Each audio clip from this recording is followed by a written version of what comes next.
Good evening and welcome to World Today. I'm Amritpal Singh. This is a show in which we tell you what happened around the world in the day just going by. We'll talk about the major developments. Well, the government in Afghanistan is expected to be announced any time. The Taliban had said they will announce the government by today.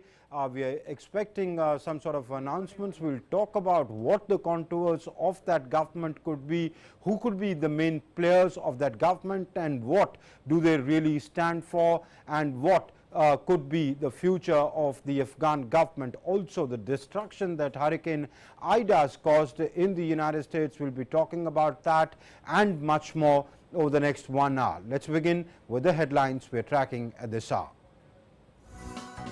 Preparations on in final stages to announce the new government in Afghanistan. Sources say Taliban co-founder Mullah Baradar to lead the new government. United Nations Secretary General expresses his deep concern at the deepening humanitarian crisis in Afghanistan. United Kingdom to provide £30 million of life-saving supplies for Afghan refugees. Russian President Vladimir Putin says we need to discuss legalizing the political force in Afghanistan. German Foreign Minister says EU had to act fast to find a common position and play a role in the future of Afghanistan. Prime Minister Narendra Modi addresses the 6th Eastern Economic Forum in Russia's Vladivostok via video conferencing. Says friendship between India and Russia has stood the test of time. Also says that Act Far East policy is an important part of India's special and privileged strategic partnership with Russia. Japanese Prime Minister Yoshihide Suga to step down, setting the stage for a new premier after a one-year tenure. Suga says he wants to focus instead on fighting COVID-19 pandemic and could not participate in the election activities at the same time.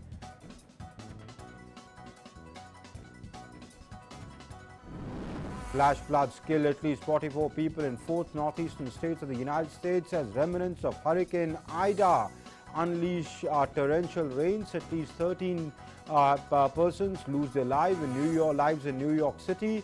23 people die in New Jersey.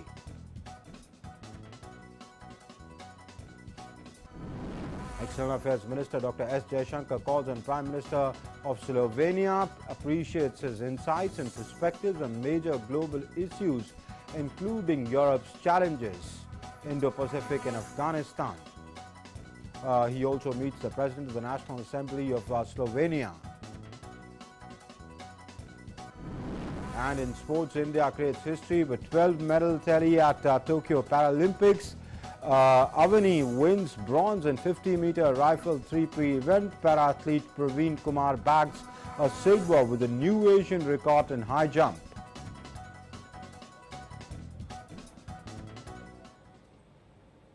And let's begin the show with the top news or the big news we are tracking at this hour.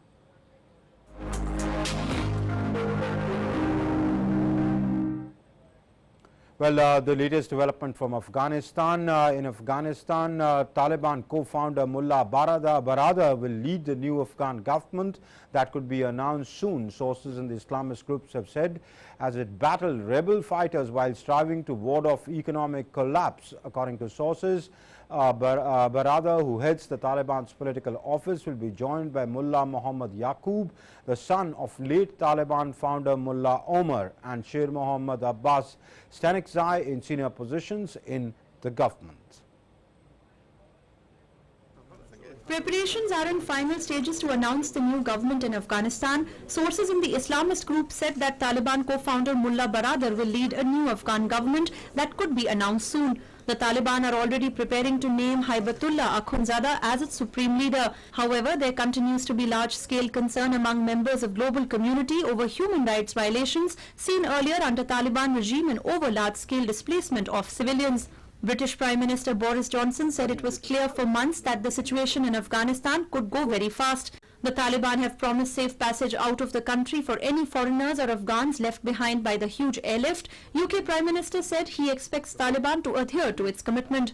They've got to understand that if they want engagement with the West, with us and our friends, and I know that they do, then the first priority for them, for us, is safe passage for those who want to leave, and we set various other conditions for making sure that all those funds are unfrozen, which you know about.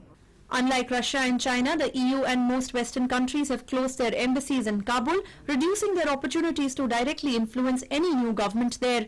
Germany has said that it is ready to resume a diplomatic presence in Kabul if the Taliban meet certain conditions. Foreign Minister Heiko Maas told reporters in Slovenia that Germany wanted to see an inclusive government and human and women's rights respected, and that Afghanistan would not become a hotspot for terrorism. The German Foreign Minister Heiko Maas said EU had to act fast to find a common position and play a role in the country in the future. We must now help people in Afghanistan, and that means we must also talk to the Taliban. If these requirements are met and the security situation allows for it, we are ready to resume a diplomatic presence in Kabul. We will not just have to discuss that within the EU, but also beyond. However, if we want to help, we must have an ongoing diplomatic presence on the ground. On the other hand, United Nations Secretary General Antonio Guterres has expressed his deep concern at the deepening humanitarian crisis in Afghanistan. In a tweet, the UN chief said, "Amid a severe drought and with a harsh winter on the horizon, extra food, shelter and health supplies must be urgently fast-tracked into Afghanistan. I call on all parties to facilitate safe and unimpeded humanitarian access for supplies and for all humanitarian workers, men and women." The UK government said it will be releasing up to £30 million of life-saving aid to Afghanistan's neighbouring countries to help those who choose to leave Afghanistan as part of the government's efforts to support regional stability. £10 million will be made available immediately to humanitarian partners such as the UNHCR to enable essential supplies such as shelters to be dispatched to the Afghan borders, as well as setting up sanitation and hygiene facilities. A further £20 million will be allocated to countries that experience a significant increase in refugees to support reception and registration facilities and provide essential services and supplies. Meanwhile, heavy fighting is reported between Taliban forces and resistance militants in Afghanistan's Panjshir Valley. The Taliban said they had taken some territory and inflicted heavy losses on the National Resistance Front, or NRF. But the NRF said it had control of all entrances to the valley and that the Taliban had lost hundreds of fighters. Activity at the airport in Kabul was at a standstill on Friday while talks were being held over the resumption of operations. The Dutch Foreign Minister Sigrid Kaag said that the Dutch government wants to support Turkey and Qatar in attempts to reopen Kabul airport to resume evacuations from Afghanistan. Kaag said that Netherlands was willing to provide €1 million in funding and, if necessary, personnel towards attempt to resume rescue flights. Qatari Foreign Minister Sheikh Mohammed bin Abdul Rahman Al Thani said the Gulf state was talking with the Taliban and working with Turkey for potential technical support to restart operations at the airport. World Today Desk, DD India. And Russian President Vladimir Putin said that there would be no political force to talk directly to in Afghanistan if it breaks up, as the country called for joint efforts to decide about legalizing a political force there. Putin made the comment at a forum in Vladivostok, where he was asked if Moscow could recognize the Taliban government. The Taliban is formally recognized as a terrorist group in Russia.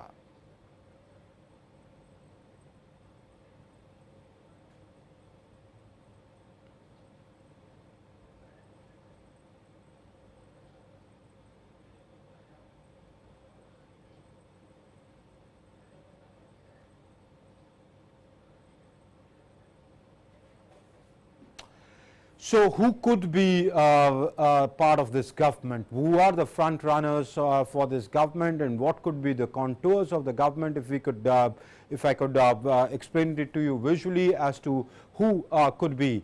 Now this gentleman is Hibatullah Akhundzada.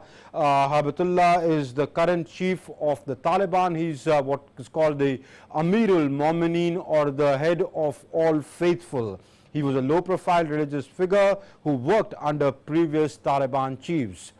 He now serves as a spiritual head of the Taliban after having been appointed its supreme leader in 2016. So Akhundzada could be the supreme leader, or the Amirul Momineen, who could head the government. He'll be the head of all political forces. He'll be the supreme leader. He'll also be the military leader.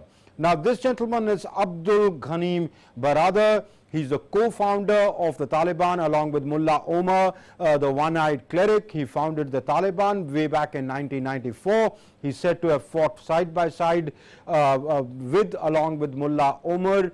He was also the head of Taliban's political office in Doha. In fact, he's the man who oversaw the signing of the withdrawal agreement of forces by the United States. So he's the man the United States was talking to and is responsible. He could be the president.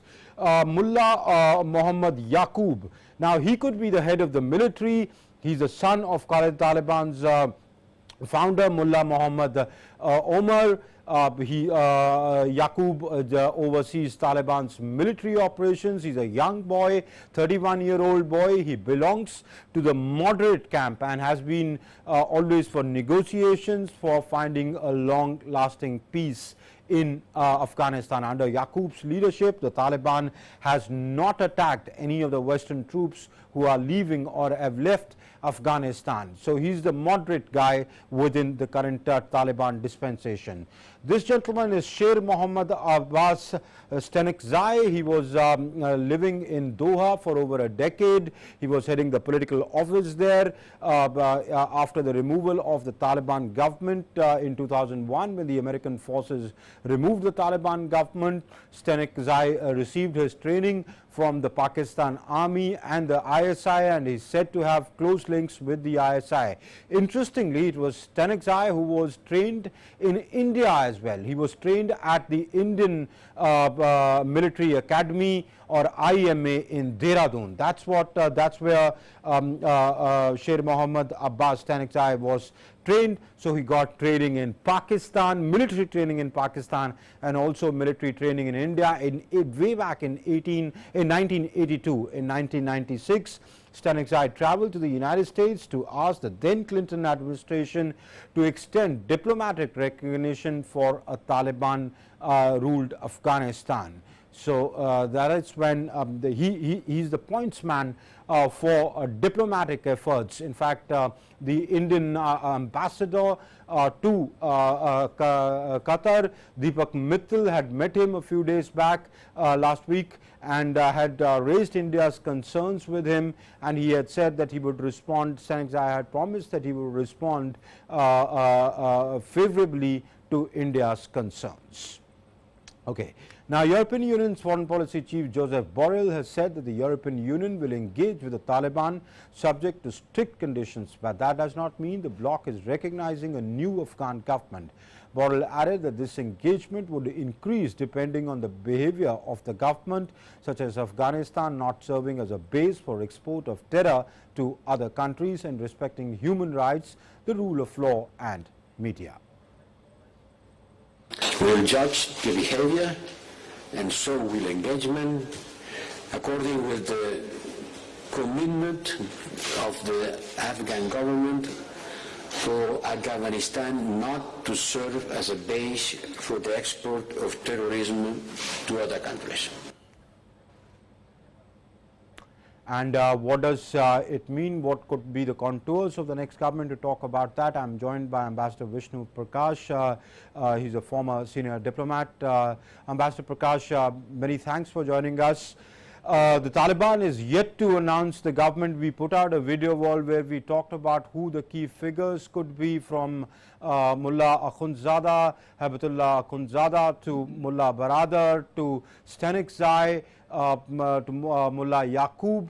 Now, what does, with this dispensation, what sort of a Taliban could we see leading Afghanistan? Would it be a reformed Taliban? Would it be a changed Taliban? Would it be a more moderate Taliban as compared to the Taliban that we saw the last time around in 1996? Or would their core, or does their core remain the same? Good evening.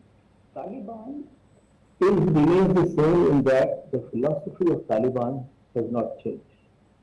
They want Sharia, they want Islamic Emirate, so that has not changed. What could have changed in some sections is the approach, is the behavior. Just now, earlier today, President Putin said and you were quoting President Putin, that Taliban should behave in a civilized manner. In fact, what he said exactly according to media reports is as soon as the Taliban will enter the family of civilized people, so to speak, the easier it will be. Now, here is the problem and the challenge and the opportunity. Taliban is not monolithic. There are different factions. There is the dreaded Haqqani network, which has been designated as a global terrorist organization. Then there is the Kabul group, there is the Kandahar group, there is the Doha group. So, there are different factions. Some of them are young, some of them are old. The youngsters have their own requirements. They are a little more modern. They are perhaps a little more moderate. The elders have, come up to the rough and tumble, so they have their challenges and their outlook. And then there is Pakistan pulling the strings. And Pakistan has its own agenda. China has entered the matrix. So why am I saying all that? I'm saying that because at the moment there is the only certainty is that nothing is certain. We don't know who is the real power behind the Taliban. Is it Mullah Akhundzada? Now nobody has seen Mullah Akhundzada for a long time. They say he's in Kandahar, you'll never know that. He was in the Pakistani prison, that was believed for quite some time. So if he's pulling the strings of Taliban, who is pulling Mullah Akhundzada's strings? Mullah Baradar was in a Pakistani prison for 8 years. He has his own agenda. Haqqani network is beholden to Pakistan. So it is going to be quite a difficult adjustment. There is going to be already a power struggle has broken out amongst them. They say that they will have an inclusive government. So will they have any previous leaders? We do not know. It's quite indicated. They say that now, or it is believed that there will be no lady, which was not expected.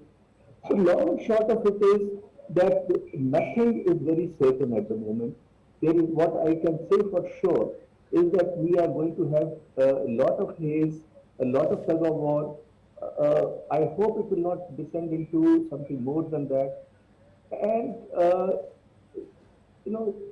Pakistan will try its best to impose their will. Only one group of people will suffer. That's the people of Afghanistan, which is, in any case, people are facing a lot of difficulty.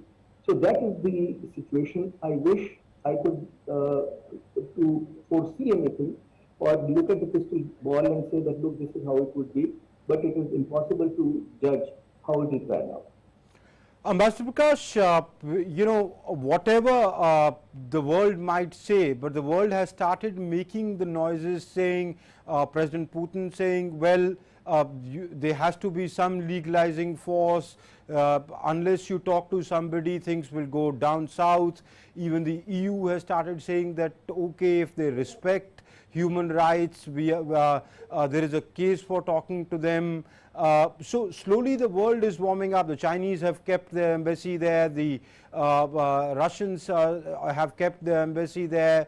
The Pakistanis, of course, have their embassy there. So the world is warming up to talking to the Taliban. I mean, it's fait accompli where the Taliban are the new rulers of Afghanistan. So will the world, finally settle down to the new reality of Taliban and over a period of time right now make those sort of noises about human rights and women rights, etc. But in the end, see, till the time they do not cause much destruction in the world, then it's their country, their affairs, start engaging with them.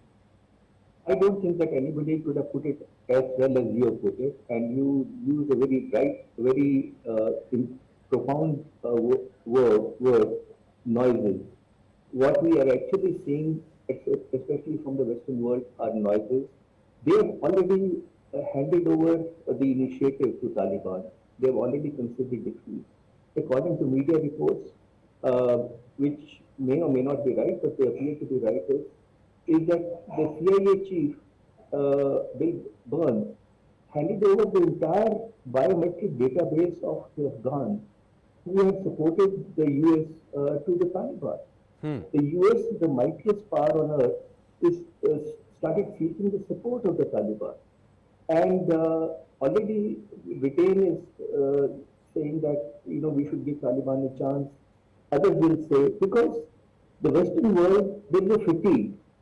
They were fatigued to even fight terrorism, so they have already changed the narrative. And Taliban is in effective control. So when you are in effective control, the narrative starts to change. And look at the how bizarre it is that Taliban is supposed to be moderate and Islamic State, Khorasan province, is supposed to be radical. So, you know, imagine Taliban has started condemning or criticizing terror incidents. So, as strange are the ways of the world, but you are right. I think that after humming and hawing, at least for the time being and at least for the foreseeable future, Taliban is here to stay. Okay. Ambassador Prakash, what in your view should be India's position on the matter? Because, you know, the fact is the Taliban will come into power, that's a fact we'll have to deal with. The fact is, given Sirajuddin Haqqani and the Haqqani network, the role they will play in the government of Afghanistan, that's also increasingly becoming clear. The Pakistan military establishment will have a certain leverage with the Taliban. They've sort of been brought up, groomed in their nurseries. They've, you know, all been groomed both in the prisons and outside the prisons of Pakistan, but within the territory of Pakistan, in the Haqqani networks, madrasas, etc. So they do exercise a certain amount of influence over the Taliban. So what should India's strategy be going further? Absolutely right. You know, India's strategy is pretty straightforward. We will do what is in India's national interest. That is the barometer, that is the touchstone, that is what we will do. Now, what is in India's interest, or what are India's interests in Afghanistan? First and foremost is to get the people of Indian people and the people of Indian origin out if they want to. Second is to ensure that the territory of Afghanistan is not used for terrorist activities against India or activities prejudicial to India's interests. We have created and certainly not invested, because some people wrongly call it an investment of $3 billion. If we have invested in the people of Afghanistan. We have earned their goodwill. We have created infrastructure, capacities, etc. Human resource development we have spent on in Afghanistan. And we are keen as the friends of Afghanistan to try and see that these assets that have been created, the infrastructure that has been created, the capacities that have been created are not damaged. So that is our interest, and therefore there was belief for quite some time that India had opened back channel talks with the Taliban. And now we know that as you were referring to in your opening remarks, that Mr. Stanizai had met with our ambassador in Doha. So we are already openly accepted that we are talking to the Taliban. Now, I'll wrap up, but why are we talking to the Taliban? What does it mean? It does not mean that we are recognizing them. It doesn't mean that we are condoning them. What we are saying is, let us have a dialogue. Let us see if this dialogue can go further. And we may agree to disagree, but at least do understand our point of view. We are open to understanding your point of view. So it will be a long time before the dust settles. We will play it by the ear. We will see how it shapes up, what kind of a government comes to power, what is their outlook, and then we will take a decision in the enlightened national interest. And one cannot put any time frame to it. Could be a week, could be a month, could be more. So we have to wait and watch, because we are not determining the agenda of the Taliban. So we have a difficult hand that has been dealt to us. We are making the best of a difficult situation. But Ambassador Prakash, it's easier said than done, because of the basic problem that you pointed out, that, you know, Taliban is not one monolith. It talks in different voices because there are many Talibans. You know, when Ambassador Deepak Mittal met with Sher Mohammad Stanizai and he raised these issues of India's the Afghanistan's territory not being used against India, anti-India activities, or terror planning or executing terror attacks in India, or the safety of the Indians there. At that time, Stanexai had said, yes, we have taken note of your concerns. We will respond positively to that. But yesterday, during an interview, Sultan Shaheen says, when he was asked a question about Kashmir, he said, well, the issues of Muslims will be raised, and if there are any issues, we are bound to raise them. And he tried to draw a parallel, saying that when a Sikh Gurdwara's flag was taken off, you also raised the issue, so it's a similar issue. So, they haven't put Kashmir off the burner. So, when you engage with the Taliban, one, what the Taliban says, who within the Taliban says what, and secondly, the problem of, will the Taliban says one thing, the Taliban does another thing. We know the Pakistan would want to use its leverage with the Taliban to foment trouble in Kashmir. So these questions remain. So it's a difficult path for India to choose. Oh, absolutely, it remains. Two, three brief comments. One, nobody trusts the Taliban. They are, at the end of the day, a fundamentalist organization, and trusting them is out of the question. That is point one. Secondly, there is no love lost between Taliban and India.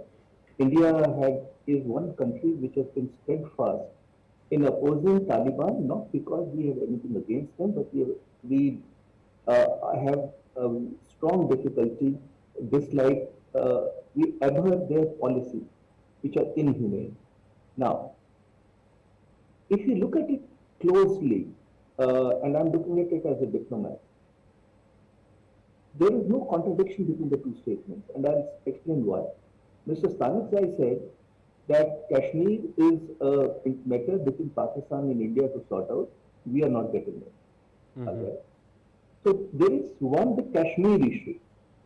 What Shaheen is talking of is the Muslim issue. There is this propaganda that Muslims in India are mistreated. Now, and there is the concept of Ummah, where each Islamic country believes that they were right, because they don't recognize political boundaries, to interfere in the affairs of other countries where they perceive, rightly or wrongly, mostly wrongly, that Muslims are ill-treated. So that is what he's talking of, and it is not India-centric. By the way, it was the response to a question from a friendly channel called BBC, which is one of the most mischievous media agencies, and would always pose leading questions. So what he said is that they have the right to speak up for Muslims in Kashmir and anywhere else in the world. They have assigned that right to themselves. Nobody in India has certainly not accepted the right. But what does it mean? What about Xinjiang, where the Uyghurs are mistreated? So what they are saying is that they can, depending on expediency, they can raise this issue anywhere. So there is a bit of a difference. We do not accept their right, but this is what they're claiming. So I would just point out that there is no U-turn as is made out to be in certain quarters. Okay. All right. Master Vishnu Prakash, many thanks for joining us and sharing your insights with us. That's all the time we have for. Thank you so much. Thank you. And moving on, Prime Minister Narendra Modi today addressed a plenary session of the 6th Eastern Economic Forum through video conferencing. Prime Minister called Vladivostok a Sangam, or a confluence of Eurasia and the Pacific, and stressed on the scope for Indian talent to contribute to the development of the Russian Far East. The Prime Minister also extended an invitation for the governors of 11 regions of the Russian Far East to visit India at the earliest. The Prime Minister said the friendship between India and Russia has stood the test of time, and most recently it was seen in the times of COVID-19 pandemic, including in the area of vaccines.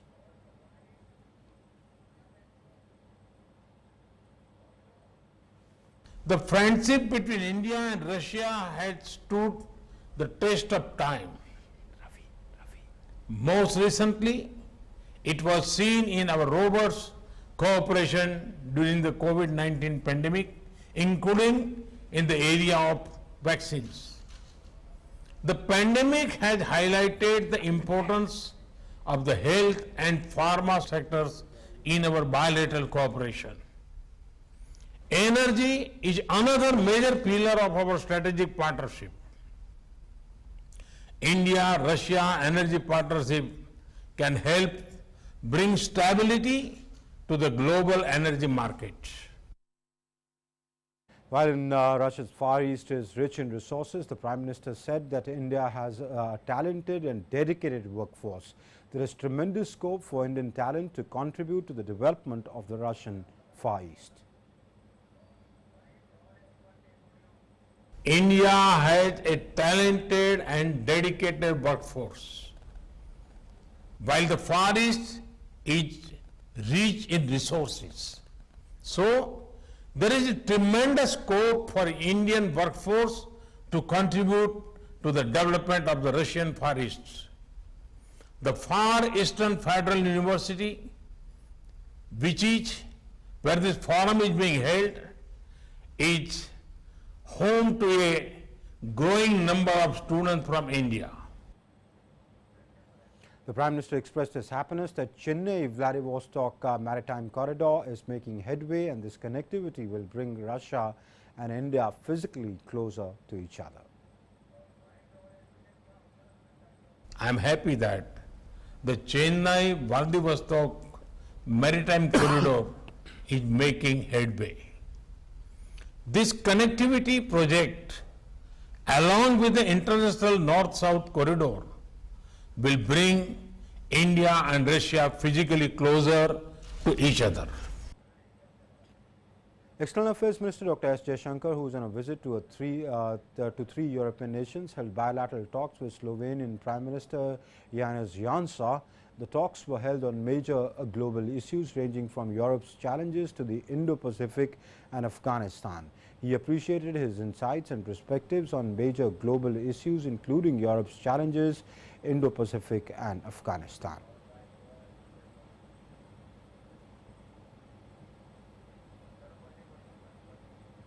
And External Affairs Minister Dr. S. Jaishankar today met with the President of the National Assembly of Slovenia, Igor Zorčič, in Slovenia. The External Affairs Minister discussed the strengthening of the bilateral relations and increasing parliamentary exchanges and people-to-people contacts. And Dr. Jaishankar today inaugurated an India Studies Center at the Nova University in Slovenia and said that the center would be an asset for India-Slovenia relations. The External Affairs Minister also interacted with Indian students there. He said that the interaction with Indian students abroad always provides energy.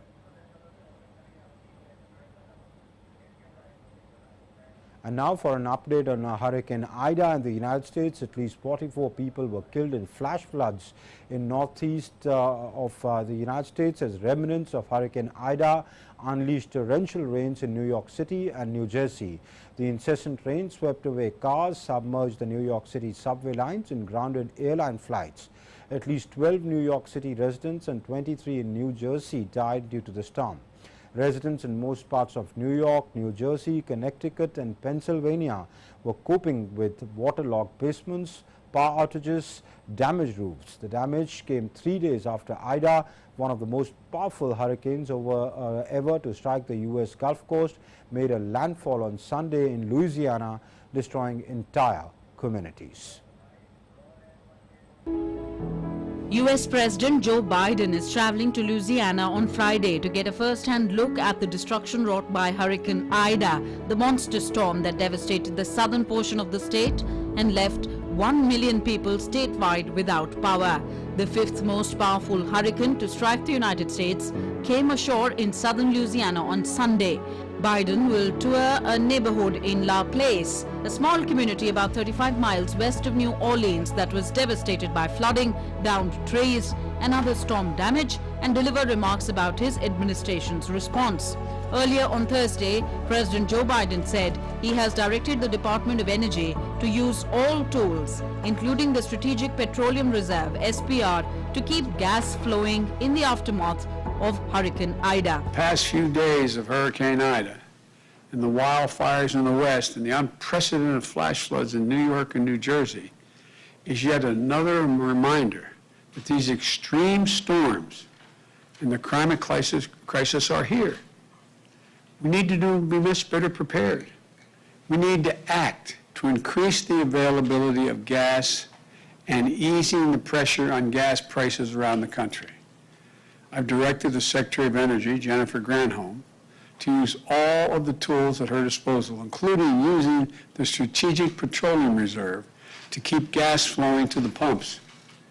In order to get critical supplies to the region to beat the pandemic, I directed the Department of Transportation to renew an energy declaration to provide flexibility on how many hours a truck driver can drive. Across large swathes of New York, New Jersey, Pennsylvania and Connecticut, residents spent the day coping with waterlogged basements, power outages, damaged roofs, and calls for help from friends and family members stranded by flooding. Rescue crews worked throughout the day in the Philadelphia suburb of Conshohocken to ferry people stranded by floodwaters to safety. The Schuylkill River, which runs through Conshohocken, rose on Thursday to levels not seen since 1869. The deluge from Ida trapped residents in their homes and damaged property, forcing water rescues. I woke up to a lot of people banging on my door and just a lot of noises in my house, basically coming from my basement, and went downstairs and saw about 6 feet of water in my basement and opened the front door and noticed the entire street was about 4 or 5 feet high with all the cars, submerged in water. Pretty crazy. Meanwhile, in the aftermath of a ferocious storm caused by the remnants of Hurricane Ida that killed over 36 people across 4 states, national and local leaders acknowledged that extreme weather events posed an urgent and ongoing threat. Climate scientists believe that there was still time to take action on climate change and put the brakes on future extreme weather events. So there are lots of interventions that can be made. The challenge is we still have 20th century infrastructure. We have 20th century or even 19th century cities in some places in the United States and a brave new 21st century climate. So there's a mismatch between what we have built in our cities today and the climate realities that face modern cities. At least 44 people were killed in flash floods in the Northeast as remnants of Hurricane Ida unleashed torrential rains in New York City and New Jersey. The incessant rain swept away cars, submerged New York City subway lines, and grounded airline flights. New Jersey's Newark Liberty Airport warned about flight disruptions and said about 370 flights were cancelled as of Thursday morning. Bureau Report, BD India. Japanese Prime Minister Yoshihide Suga has said that he has decided not to run in the ruling Liberal Democratic Party's leadership race, setting the stage for his replacement after just 1 year in office. Suga said he wanted to focus instead on fighting the COVID-19 pandemic and could not participate in election activities at the same time. Ruling Liberal Democratic Party officials said they were surprised but stated that Suga would finish his term as his president until his successor has been chosen in a party-wide election slated for September 29th. The winner of the contest is all but assured of being premier because of the LDP's majority in the lower house.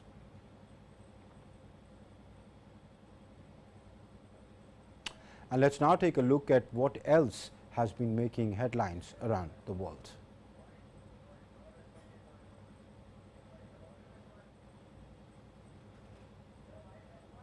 A man on Friday after he stabbed and wounded at least 6 people in a supermarket in a shopping mall in the city of Auckland. Of the wounded people, 3 were in critical condition, 1 in serious condition and another in moderate condition. The St. John Ambulance Service said in a statement. Witnesses told reporters outside the mall that they had seen several people lying on the floor with stab wounds. Others said they heard gunshots as they ran out of the supermarket. French President Emmanuel Macron hosted Italian Prime Minister Mario Draghi for a working dinner in Marseille on Thursday. Earlier on Thursday, Draghi told a news conference in Rome that Italy still hopes to hold an ad hoc summit of the group of 20 major economies on Afghanistan. He said he would discuss the crisis with Macron. Italy holds the rotating G20 presidency this year. It has previously signaled it is looking to call a one-off G20 meeting for the middle of this month. In Southern Democratic Republic of Congo, 12 people died and over 4,500 fell sick following a tailings leak from the Ketoka diamond mine in Angola in July, Congo's Environment Minister said on Thursday. Environmental Minister Eva Bizaiba said Congo would ask for reparations for the damage caused but could not yet say how much it would request. Congo will seek reparations in line with the polluter pays principle, Bizaiba said. She did not specify how exactly the 12 people died. Palestinian President Mahmoud Abbas met Egyptian President Abdel Fattah al-Sisi and Jordan's King Abdullah in Cairo, days after he held talks with Israeli Defense Minister Benny Gantz in a rare high-level meeting. Leaders pledged to work together to refine a vision to activate efforts aimed at resuming negotiations and work with brothers and partners to revive the peace process, according to a statement released by Egypt's presidency. In Thailand, thousands of people protested in central Bangkok on Thursday to call for the resignation of Prime Minister Prayut Chan-o-cha and said they would return every day until he leaves office. The peaceful demonstration at the Asoke intersection was one of the biggest such gatherings this year, despite a warning from the police earlier in the day that protests are banned due to coronavirus restrictions. The political opposition accused the Prime Minister and 5 other cabinet ministers of corruption, economic mismanagement and bungling the coronavirus response, which Prayut and his ministers have rejected. On Tuesday, 7th of September 2021, El Salvador will become the first nation in the world to adopt Bitcoin as legal tender. In the main handicraft market of El Salvador's capital, traders complained that with a week to go before Bitcoin becomes a legal tender, no officials have come to explain how it will work or what benefits it may bring. At popular tourist draw, Excuatl, President Nayib Bukele's government has installed one of the 200 ATMs of its Chivo digital wallet that will allow the cryptocurrency to be converted into dollars and withdrawn without commission. A plane crashed in a building in Connecticut, killing at least 4 people and injuring 2 on Thursday, said police at news conference. Local media reported that the plane crashed into a Trump Inc. building which had around 100 employees present in the building at moment of crash. The Federal Aviation Administration told media that 2 pilots and 2 passengers were on board on the Cessna Citation 560X plane. Police said the flight took off from Robertson Airport in Plainville before it crashed due to mechanical failure. World Today Desk, DD India.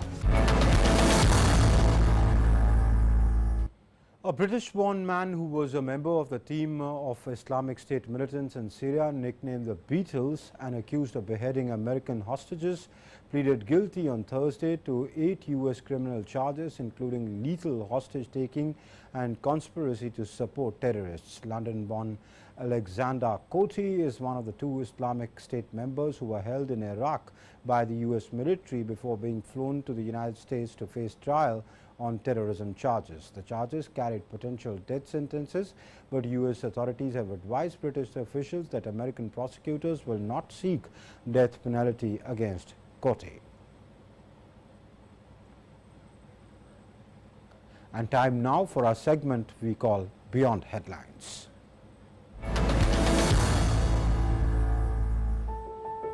A giant puppet depicting a young Syrian refugee girl walked through Central Athens seeking her mother and safety in an 8,000-kilometer journey. Little Amal is a 9-year-old giant puppet that is part of an effort to raise awareness about the plight of unaccompanied refugee children. After Greece, Little Amal is expected to visit France, Switzerland, Germany, Belgium and the United Kingdom. Greece was the front line of a migrant crisis in 2015 when more than 1 million people, most of them Syrians, Afghans and Iraqis, arrived seeking refuge. Scotland's independent whiskey maker Gordon and Macphail unveiled on Wednesday what it says is the world's oldest single malt Scotch whiskey to be bottled, with an estimated auction price tag from £80,000 to £160,000. Unveiled at Sotheby's auction house in London, Generation's 80-year-old jewel-like decanter and oak pavilion container was designed by architect Sir David Adjaye. The whiskey at the presentation was the first of 250 to be bottled from one cask at Glenlivet Distillery, Scotland. The remaining 249 bottles will be available through general sale, with the price yet to be revealed. Decanter 1 will head for auction by Sotheby's in October in Hong Kong. 2 Andean condors were released back to the wild in the mountains of Bolivia after they were nursed back to health. The 5-year-old and 10-year-old female condors, who had been in treatment for 6 days after eating a poisoned dog, took flight in Sucre. Authorities have urged residents to avoid leaving toxins out in the open to prevent such incidents from happening again. According to National Geographic, Andean condors can live as long as 75 years in captivity, but they reproduce slowly. A mating pair produces only a single offspring every other year, and both parents must care for their young for a full year. The Andean condor is considered endangered, but is in far better shape than its California cousin.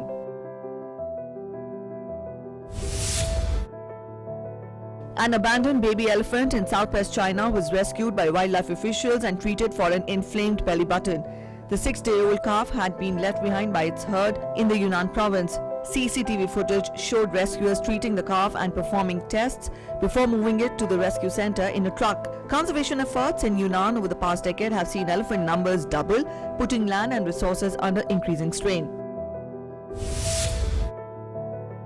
An 11-year-old Parisian boy has found his own way of helping to protect the environment by fishing metal objects from the Seine River and Paris canals using magnets and grappling irons. Everything started when Raphael saw YouTube videos of people fishing objects out of rivers with magnets in 2019. At first, fishing was a hobby, but the boy quickly saw it as a way to do something for the planet and to then raise awareness on climate change. In a year and a half, the boy has fished about 300 bikes, 200 scooters and 100 shopping trolleys by his own estimate. The boy has also fished several odd or rare items out of the canals. An exhibition with some of Raphael's treasures and items most commonly found will be open on September 15th on the riverbanks in Paris.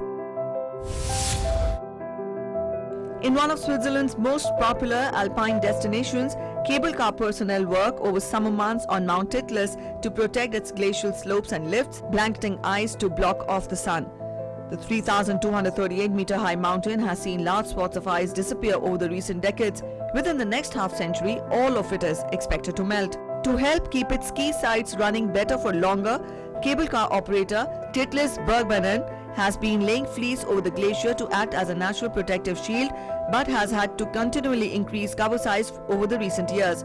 A handful of employees work over the course of 5 to 6 weeks to cover parts of the glacier with a protective polyester fleecing, which helps stave off summer melting and also preserve more of snow which fell in the previous winter.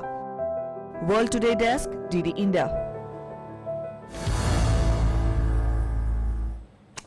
With just one click, online visitors can receive detailed information about artifacts. The Vietnam National Museum of History is one of the first museums in Vietnam to digitalize its exhibitions.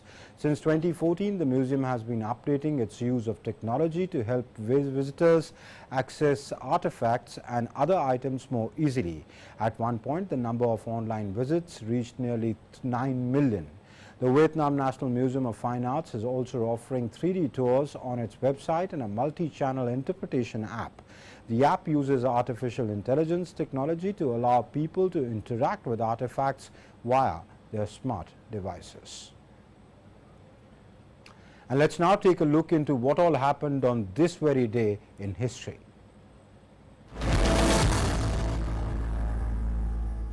On this day in 1783, the Treaty of Paris between the United States and the Great Britain officially ended the Revolutionary War. Under the treaty, Great Britain recognized the independence of the United States.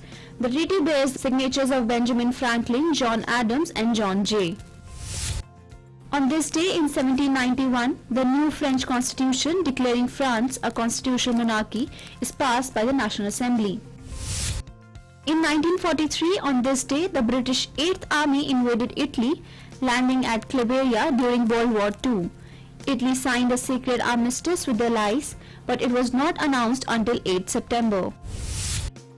On 3rd September in 1971, Qatar declared independence. Qatar became a British protectorate in 1916 and remained under British control for more than 50 years, a period during which oil was discovered there and Qatar rapidly modernized.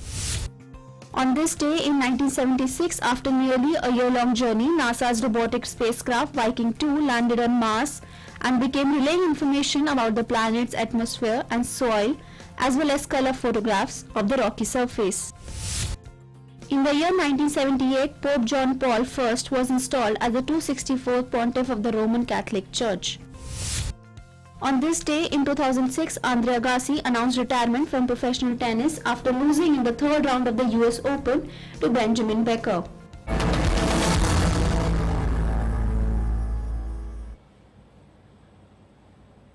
All right, India's golden girl Avani Lakhara went on to bag her second medal at the ongoing Tokyo Paralympics with already a gold in her kitty that Avani bagged in 10 meters. Avani Lakhara today bagged her second medal, which is a bronze in 50 meters rifle and 3 positions SH1 event.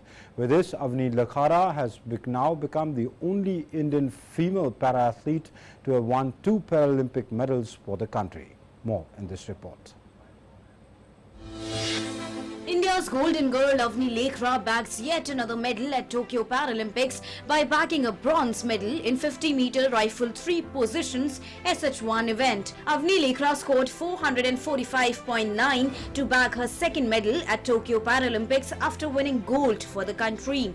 With this, Avani Lakhara has now become the only Indian woman so far to bag 2 Paralympic medals, and that too in the same year. Prime Minister Narendra Modi extended best wishes to Avani Lakhara. In a tweet, he said, and I quote, "More glory at the Tokyo Paralympics, elated by the stupendous performance of Avani Lakhara.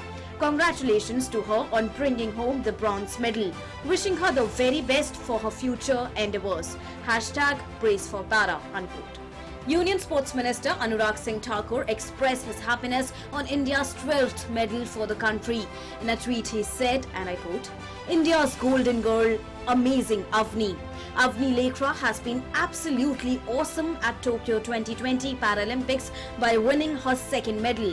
History has been made in women's 50-meter rifle 3 positions SH1 final. #Cheer for India, #Praise for Para," unquote. Union Sports Minister Anurag Singh Thakur further said that bagging 2 medals for the country is a great achievement. उन्होंने भी एक ही Olympic में एक नहीं 2 medal जीतने का काम किया है। उनको भी बहुत बहुत बधाई, बहुत बहुत शुभकामनाएं देते हैं। ये हिस्टोरिक भी है, रिमार्केबल भी है। अवनी की उपलब्धि जो है वो छोटी नहीं, बहुत बड़ी है। पहले गोल्ड जीता, फिर उसके बाद ब्रॉन्ज मेडल जीता। Avani Lakhara's grandparents also expressed their happiness on their granddaughter's achievement, who's brought 2 Paralympic medals for the country. हाँ, बहुत ही खुशी की बात है कि अवनी ने ओलंपिक में 10 मीटर में गोल्ड मेडल जीता और अभी 50 मीटर में ब्रॉन्ज मेडल जीता। इससे बहुत ही खुशी है। भारत का नाम रोशन किया है, विश्व में नाम रोशन किया है। इससे और खुशी की क्या बात होती है, और आगे भी इसको सफलता ज़रूर मिलेगी। अभी एक इवेंट और है, उसमें भी आशा है कि ज़रूर मेडल लेके आएगी। बहुत खुशी है और अच्छा लग रहा है, और हम तो चाहते हैं और जीते अगले मैच में। बहुत मेहनत करी है उसने, 5 साल हो गए उसको मेहनत करते करते। With this, Avani Lakhara becomes the only woman in the country to bag 2 Paralympic medals. Avani Lakhara brought Paralympic gold medal in 10-meter event, and she then went on to bag Paralympic bronze medal in 50-meter rifle 3 positions SH1 event. Sports Desk, DD India. That's it then in World Today. Thanks for watching. Namaskar.